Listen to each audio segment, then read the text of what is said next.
Y una gente que según ellos vivían aquí y ellos lo descubrieron que vivían aquí, pero no descubrieron esto. Entonces, ¿qué es lo que hacen?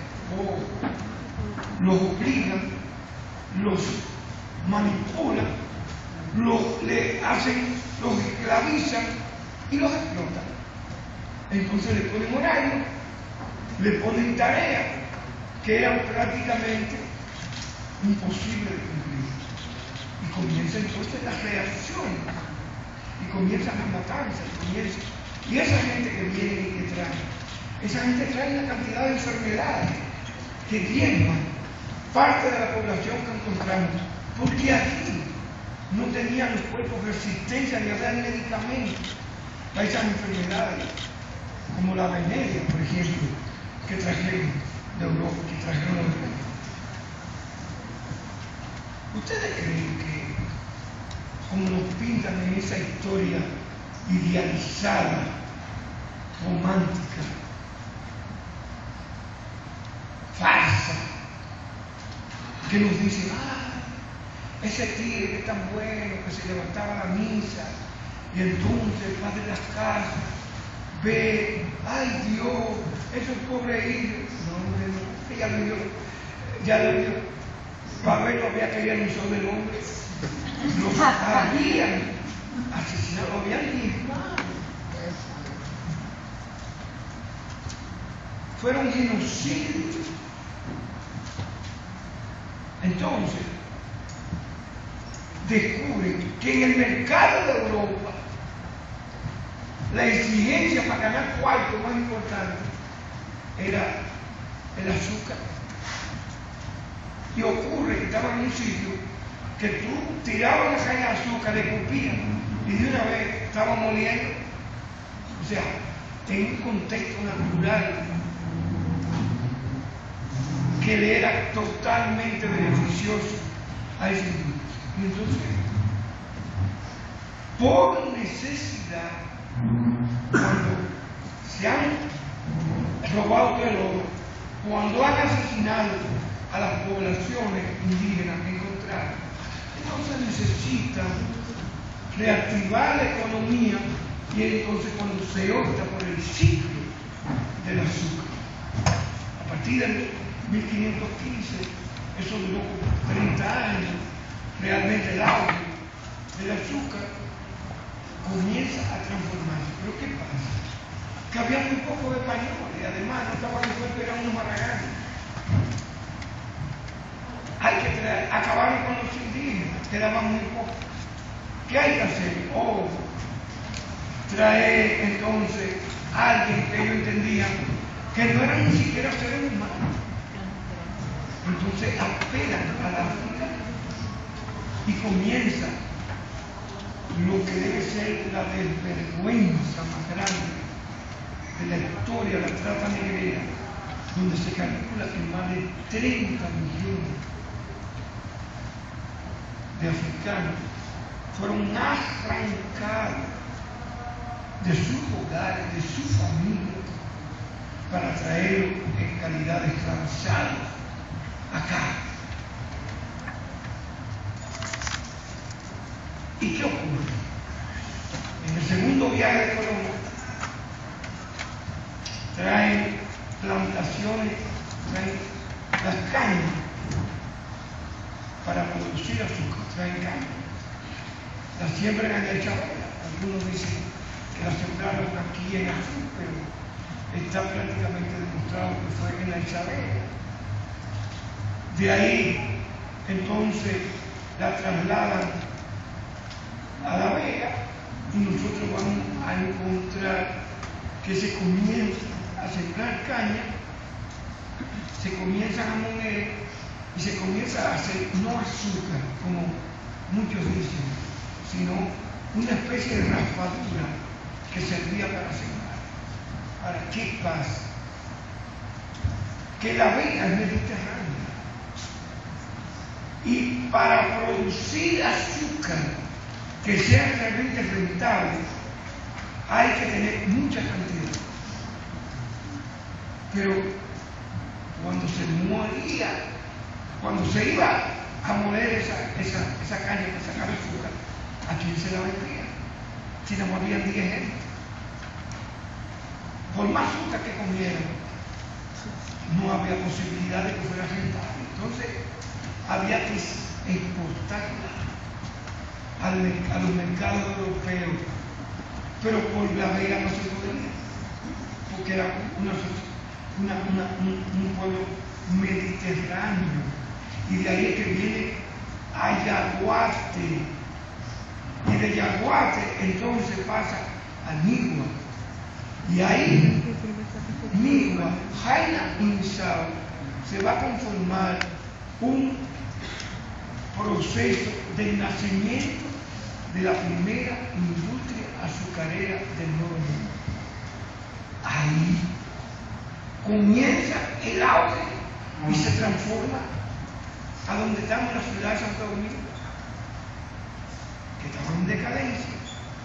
Y todo el auge realmente va a darse a partir del nacimiento de la industria azucarera. Entonces, es necesario traer mano de obra esclava, porque esa no había que pagar, ahí se ganaba más.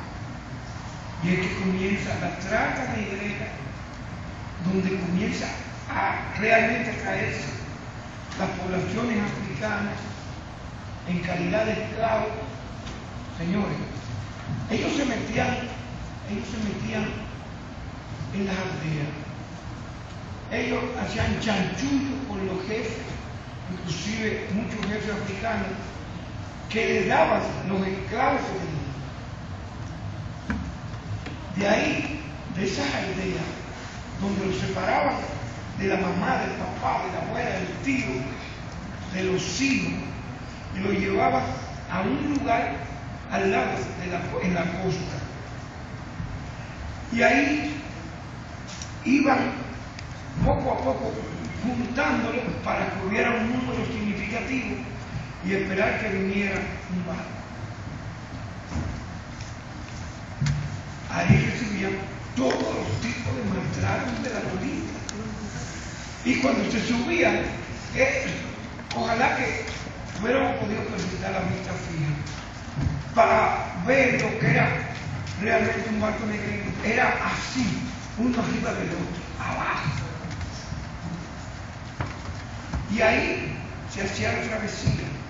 Se calcula que 1% muy grande moría en el camino. Y el que moría lo tiraban al mar. Los tiburones se comían.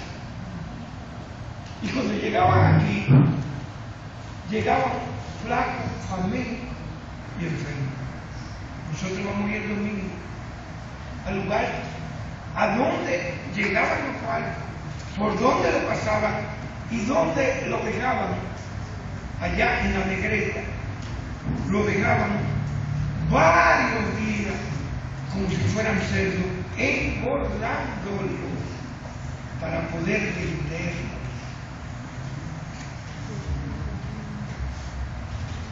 A nombre del cristianismo, de Dios, de la Biblia y de la civilización. Entonces, cuando los vendían, eran unos amos malditos, malvados, con toda la malicia del mundo, decían, ese de dónde es, el Congo, ese. Entonces, iban escogiendo, no del mismo lugar, de lugares diferentes, porque no vino el africano, vinieron los africanos, con idiomas diferentes, con religiones diferentes, con culturas diferentes. Cuando componían y compraban 5 esclavos de 5 lugares diferentes, pasaba un tiempo para que ellos pudieran entenderse, porque ni siquiera hablaban el mismo idioma. Y comienza la trata negrera, comienza la explotación del negro. ¿Qué ha hecho la historia oficial con eso? que nos han dado tantas mentiras, que el negro era un tigre haragán, que el negro era un tigre que siempre estaba enfermo, el negro siempre le dolía una vaina, el negro vivía peleando, el negro era sumiso, le daban golpes, le hacían aquello, y el negro no sabía. Todo eso es mentira. Esa historia tergiversada, porque era al revés. El negro fue lo suficientemente inteligente. Primero, para joder al amo, se hacía el enfermo. Segundo, que estaba cansado. Tercero, hacían lío entre ellos para no trabajar. Era manera de ser vuelta. Y de que el negro comenzó a conocer el terreno, comenzó a huirse hacia las montañas, que es lo que se llama el cimarronar. La búsqueda de la libertad para que en esos lugares pudiera ser realmente libre, y es lo que se llama los manieres, que en otros lugares se llaman palentes. Manieres porque viene de miel, porque viene de que ahí realmente eran seres libres. Entonces, es un mito, es una mentira que el negro era sumiso. El negro creó espacio de resistencia, espacio de lucha y espacio para la búsqueda de su libertad. Hay cosas que todavía nosotros tenemos, que nosotros nos asombramos. Por ejemplo, muchos de los que están aquí saben y recuerdan que en su casa, en un pote, siempre la mamá, la abuela, tenía guardado el ombligo.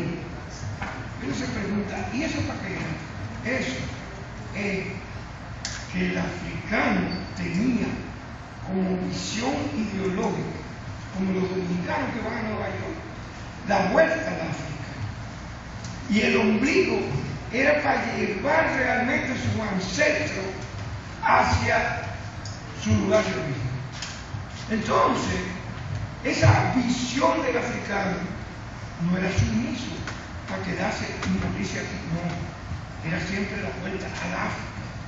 Por eso, un santo como San Juan Bautista era uno de los, o el santo preferido de los esclavos en una fase. ¿Por qué?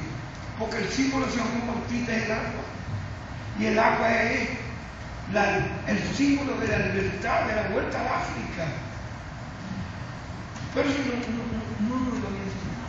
Entonces, ¿qué pasa cuando los negros esclavizados se van a los manieres? Que comienza un proceso de sincretismo, primero entre ellos. ¿Cuál? Tenían cultura diferente, tenían idiomas diferentes, tenían religiones diferentes. Entonces comenzaron, para poder sobrevivir, ir adaptando y escogiendo una cosa de otra. Eso es el sincretismo. Y de ahí aparecen cosas completamente nuevas.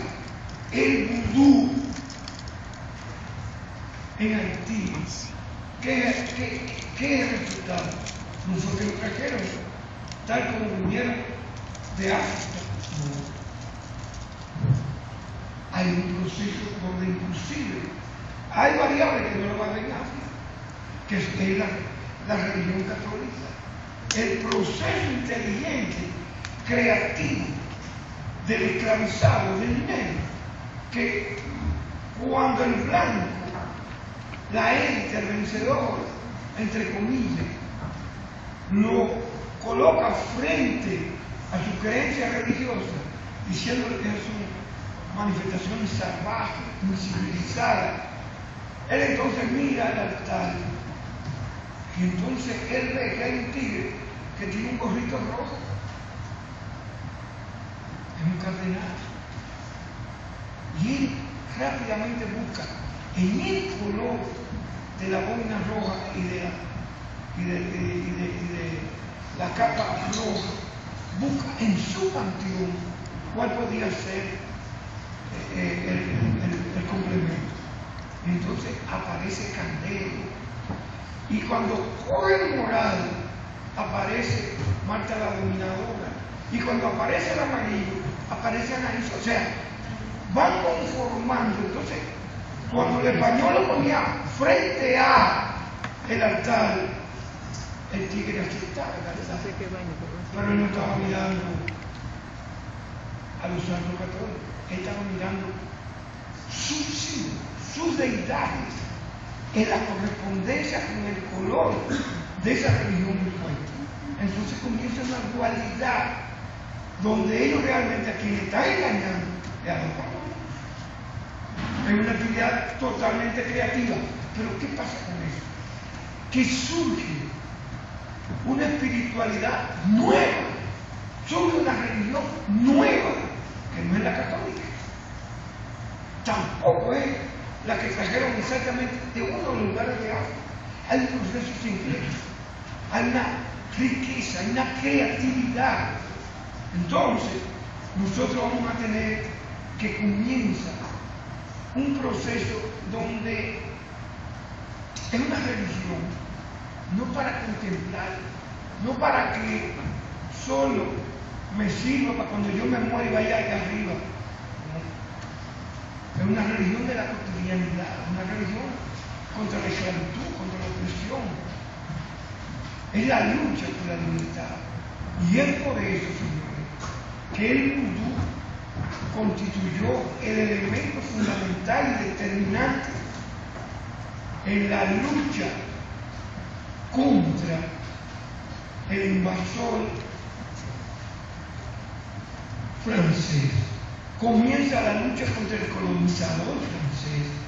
Y es el vudú la base de la liberación, de la lucha del pueblo haitiano, de la primera independencia del Nuevo Mundo, la primera independencia.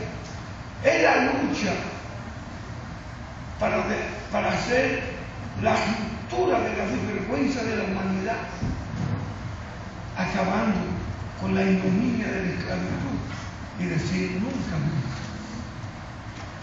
Esa religión, esa espiritualidad que crea realmente el esclavizado como una respuesta espiritual hacia lo que significa esa nueva conformación de realmente un nuevo mundo. Entonces, nosotros tenemos que ver en ese proceso todas las dimensiones creativas, como por ejemplo, en un momento dado, nosotros vamos a encontrar que a nivel de ese proceso, los españoles que comenzaron destruyéndolo todo, explotándolo todo, robándoselo todo, se dieron cuenta de que había muy pocas mujeres españolas y que habían acabado con todas las indias, entre comillas, con toda la población original. Dos caminos: o se metían a paja, o se acostaban con las negras. Yo pienso que esa fue la decisión más inteligente que tuvieron los españoles. Y de ahí nace una nueva dimensión humana. De ahí nace el mulato, todo lo que somos nosotros, lo que estamos aquí. De ahí nace esa dimensión étnica nueva, y aparece un hombre nuevo, aparece un mulato que no lo hay en África, pero tampoco lo hay en España, porque es la mezcla de esas negras con los españoles. Y aparece una dimensión nueva de lo que somos nosotros para construir un mundo nuevo. Y ese proceso de lucha, de resistencia, ese proceso permanente de aporte ha sido minimizado, invisibilizado. Esas casas que hay en la ciudad colonial, incluso la muralla, fueron hechos dirigiendo a los españoles que no se paraban a trabajar pero no hay una placa que diga la presencia del dinero en la construcción de la ciudad colonial. Y todo lo que hicieron, aportaron y construyeron ocurre exactamente lo mismo. Cuando ella hablaba, y el domingo lo vamos a citar, el primer ingenio hidráulico del Nuevo Mundo, un patrimonio de la humanidad, 1538. Ese primer ingenio hidráulico del Nuevo Mundo, que está ahí en Nigua, y que podemos ver como testimonio de ese proceso. Uno va, pero no hay una vivienda, no hay una casa, no hay nadie. El ingeniero Boca de Nigua, que está uno prácticamente al lado del otro, donde se originó la rebelión de esclavos de este lado de la isla, más importante de la isla, donde los esclavos cogieron el ingenio. Tenía inclusive un cañón que ellos lo manejaron. Se apoderaron con una visión libertaria, donde una mujer que era la reina y que tuvo un papel estelar en ese proceso de lucha. Nosotros entonces lo vamos a encontrar que cuando vayamos al domingo, si no hay nadie que lo explique, nadie va a saber que ahí había esa cantidad de esclavos con ese aporte y que toda la riqueza de España salieron de esa industria azucarera, y que lo que hay en España que se construyó fue porque ellos aportaron ese proceso. Pero eso, no hay una taja que lo diga. ¿Por qué? ¿Ustedes creen que fue que a los tigres que dirigen la vaina del patrimonio se le olvidó? No, expresamente. Es para el olvido. Es que el olvido permite la mentira.